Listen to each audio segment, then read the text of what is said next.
आज आपण पाहणार आहोत सकाळसाठी एकदम चविष्ट, पौष्टिक आणि झटपट तयार होणारा नाश्ता.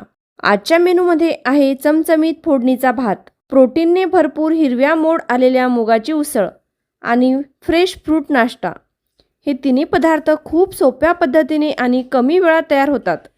फोडणीचा भात हा उरलेल्या भातापासून छान तयार होतो आणि खूप चविष्ट लागतो. मुगाची उसळ आरोग्यासाठी खूप फायदेशीर आणि पचायला हलकी असते आणि फ्रूट नाश्ता तुमच्या दिवसाची सुरुवात ऊर्जादायी करतो. तर चला सुरुवात करूया आजच्या या खास आणि हेल्दी नाश्त्याला. नमस्कार, मी रसिका. रस्सूची रसोईमध्ये तुमचं सगळ्यांचं मनापासून स्वागत. सर्वात आधी आपण घेतलेला भात मोकळा करून घ्यायचा आहे. भाताचे गुठळ्या राहू नयेत, प्रत्येक दाणा वेगळा आणि सुट्टा झाला पाहिजे. यासाठी भात हलक्या हातानेच मोकळा करून घ्यायचा आहे. काल घरी पाहुणे आले होते, त्यामुळे भाताचा अंदाज थोडा चुकला आणि भात जास्त झाला. आता असा भात टाकून देणे योग्य नाही, कारण अन्न वाया घालवणं चांगलं नाही. म्हणून आज आपण या उरलेल्या भातापासून खूपच चविष्ट आणि झटपट होणारा फोडणीचा भात बनवणार आहोत.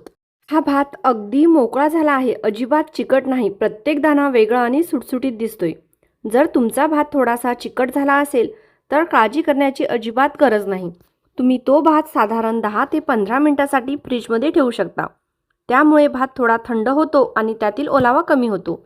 त्यामुळे भाताचा प्रत्येक दाणा छान वेगळा होतो आणि भात मोकळा, दाणेदार आणि सुटसुटीत बनतो. असा भात फोडणीच्या भातासाठी अगदी परफेक्ट असतो. संपूर्ण भात मोकळा करून घेतला आहे. आता फोडणी घालूया.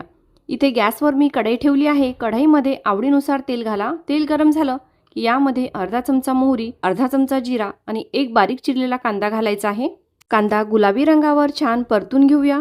कांदा आपल्याला जास्त ब्राऊन करायचं नाही, नाहीतर चव थोडी बदलते. हलका गुलाबी रंग आला की यामध्ये मसाले घालायचे आहेत. कांदा 1 ते 1.5 मिनिटं परतून झालं की यामध्ये एक बारीक चिरलेली हिरवी मिरची घालायची आहे. तर हा भात बनवायला खूपच सोपा आहे, पण चवीला मात्र एकदम भारी लागतो. खूप कमी साहित्यामध्ये आणि झटपट तयार होतो. आता यामध्ये कढीपत्ता घालायचा आहे आणि कढीपत्ता पण काही सेकंद परतून घ्यायचा आहे. कढीपत्ता पण काही सेकंद परतून झाला आहे. आता यामध्ये मसाले घालूया. तर अर्धा छोटा चम्मच हळद घालायचा आहे आणि 1 चमचा लाल तिखट घातला आहे. तुम्ही आवडीनुसार कमी अधिक करू शकता. मसाले पण तेलामध्ये काही सेकंद परतून घेऊया. घातलेलं प्रत्येक साहित्य व्यवस्थित भाजला पाहिजे, म्हणून प्रत्येक साहित्य घालताना काही सेकंद परतून घ्यायचं आहे. आता मसाला छान परतून झाला आहे. यामध्ये चवीपुरतं मीठ घालायचं आहे. पुन्हा एकदा व्यवस्थित मिक्स करून घ्यायचं आहे आणि आता यामध्ये कढईमध्ये आपण तयार केलेला भात घालूया.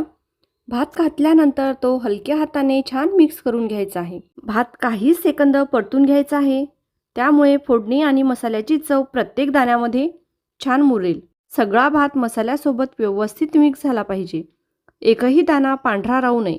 प्रत्येक दाण्यावर मसाल्याचा छान कोट झाला पाहिजे. असं छान एकजीव झालं की आपला फोडणीचा भात अजूनच स्वादिष्ट लागतो. आता या भातामध्ये या पद्धतीने हातावर थोडं पाणी घ्यायचं आहे आणि कढईच्या काठानी आणि मधोमध घालायचं आहे. यामुळे भात खाली लागणार नाही आणि छान मऊ शिजेल. भात शिजत आहे तोवर आपण मुगाची उसळ बनवून घेऊया. इथे मी गॅसवर कढई ठेवली आहे. कढईमध्ये आवडीनुसार तेल घालायचं आहे. तेल गरम झालं की जिरा आणि मोहरी घालायचं आहे. त्यानंतर 1 हिरवी मिरची घालायची आहे. त्यानंतर अर्धा कांदा घालायचा आहे. कांदा गुलाबी रंगावर परतून घ्यायचा आहे. माझ्या प्रत्येक रेसिपीमध्ये मी तुम्हाला काही ना काही उपयोगी टिप्स देण्याचा प्रयत्न करत असते.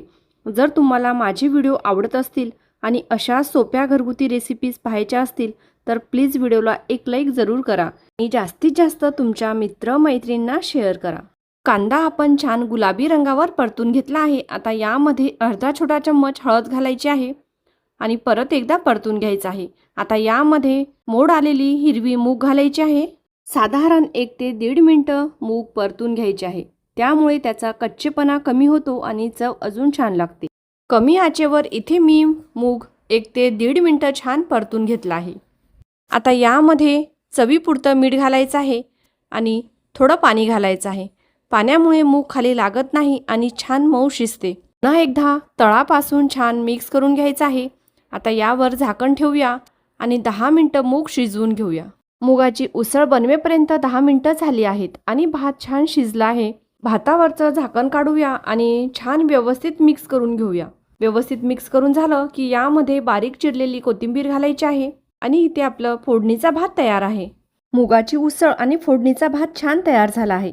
आता यासोबत खायला आपण थोडंसं फ्रूटही तयार करून घेऊया. घरात जे काही फ्रूट्स उपलब्ध असतील ते तुम्ही तुमच्या आवडीनुसार कट करून घेऊ शकता.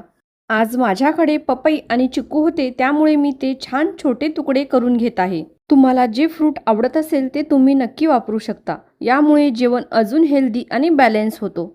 आपण फ्रूट कट करून घेतले आहे. आता मुगाची उसळ बघून घेऊया. मुगाची उसळ पण छान शिजली आहे, तुम्ही पाहू शकता. आता यामध्ये वरून बारीक चिरलेली हिरवीगार अशी कोथिंबीर घालायची आहे आणि परत एकदा व्यवस्थित मिक्स करून घ्यायचं आहे.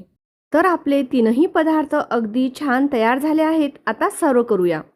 गरमागरम चटकदार आणि मस्त सुगंधी फोडणीचा भात, त्याचसोबत प्रोटीनने भरलेली छान मोड आलेली मुगाची उसळ आणि सोबतच ताजेतवाने गोडसर फ्रूट्स, असा हा पूर्ण कॉम्बिनेशन खायला खूपच टेस्टी आणि तितकाच हेल्दी आहे. कमी वेळेत साध्या साहित्यामध्ये तयार होणारा हा नाश्ता किंवा जेवणाचा पर्याय सगळ्यांसाठी अगदी परफेक्ट आहे. फोडणीच्या भाताची चटकदार चव, उसळची पौष्टिकता आणि फूडची नैसर्गिक गोडी या सगळ्यामुळे दिवसाची सुरुवात एकदम फ्रेश, हलकी आणि ऊर्जादायी होते. तर आजचा हा सोपा आणि चविष्ट मेन्यू तुम्हाला नक्कीच आवडला असेल अशी आशा करते.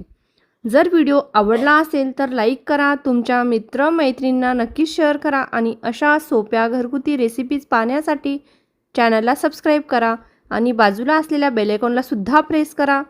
पुन्हा भेटूया अशाच एका छान रेसिपीसोबत. तोपर्यंत धन्यवाद.